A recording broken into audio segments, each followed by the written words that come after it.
Thursday morning, Spartans, and welcome to the middle of the semester. I am Rachel Fallon. And I'm Kenzie Sheehy. Rachel, are you ready for your midterms? I'm absolutely ready. Just gonna wing it, but totally ready. You should probably study a little bit. Maybe a little. If you're looking to clear your mind after the madness of midterms, Spartan Madness might be the event for you. The annual Spartan Madness event is this Monday night in the SRC at 8 p.m. This is a very high energy and interactive event. You can participate in different challenges, including a dunk contest, three-point shootout, and more. There'll be food, music, and raffles as well. Spartan Madness always kicks off homecoming week. Pre-event starts at 7:15 p.m. and the first 100 to arrive will receive a free homecoming t-shirt, so don't miss out. On Wednesday night, the 16th, is open mic night in the Perk at 6 p.m. And don't forget about Perk 23 at 8 p.m. Friday, October 18th in Muncie Gym. There will be live entertainment with fellow students, food, and lots of cool giveaways. Homecoming week brings some great events. Make sure you put the cornhole tournament on your calendar. The tournament is right before the big game. Saturday, October 19th, registration begins at 9:30 a.m. The tournament begins at 10 a.m. This is all during the homecoming tailgate in the quad. The cost is $10 a team and $20 for non-students. Come out for a chance to win cash prizes, gift cards, and more. This tournament isn't just fun, you get a chance to exercise as well. And for a few events this week, tomorrow night is Chapel, Chorales, Chamber Singers, and MBU Ringers will have their fall concert. This is a free event that starts at 7:30 p.m. It's a great way to introduce your friends and family to MOBAP. This performance is directed by Dr. Jordan Cox. We'd also like to acknowledge that September 15th through October 15th is National Hispanic Heritage Month. It was enacted into law on August 17, 1988. You may wonder why it begins on September 15th. The 15th marks the anniversary of independence for Latin American countries, including Costa Rica, El Salvador, Guatemala, Honduras, and Nicaragua. Each year, Americans observe National Hispanic Heritage Month by celebrating the histories, cultures, and contributions of American citizens whose ancestors came from Spain, Mexico, the Caribbean, and Central and South America.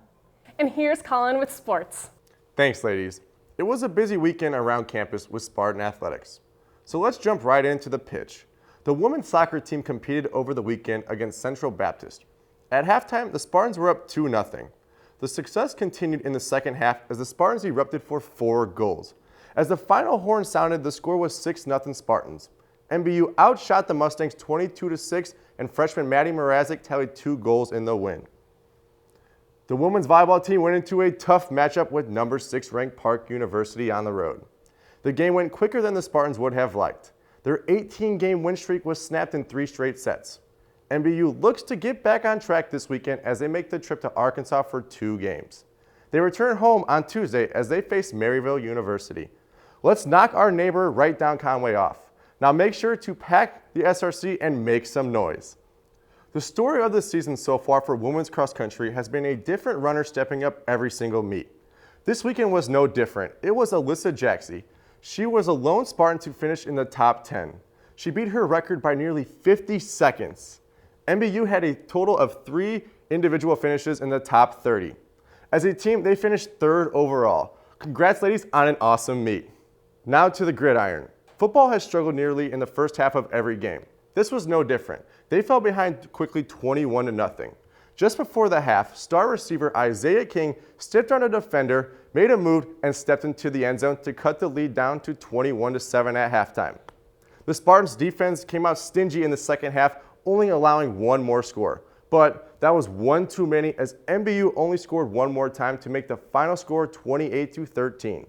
Football will head up to the Chicagoland area this weekend to take on Trinity International University. How about our esports team? They opened up their season this weekend with some Overwatch action. They took on 2 opponents this weekend. Trevor Ambler and Danny Keogh took charge and led the Spartans to 2 victories to start off the year. It is time for some awards. This week's Spartan Athlete of the Week is men's golfer Fernando Del Campo. Del Campo competed in the Skyhawk Classic in Tennessee. He placed 3rd out of 80. On Saturday, Del Campo earned his first career victory in the Lincoln Trail Invite as well, leading the Spartans to a title.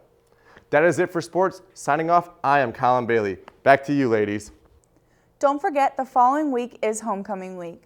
Be sure to head to ELOT 2 hours before kickoff for Spartan tailgating, where you can enjoy free food, music, and fun. That's all for this week's Timeline update in the news. Thank you for watching. See you next week.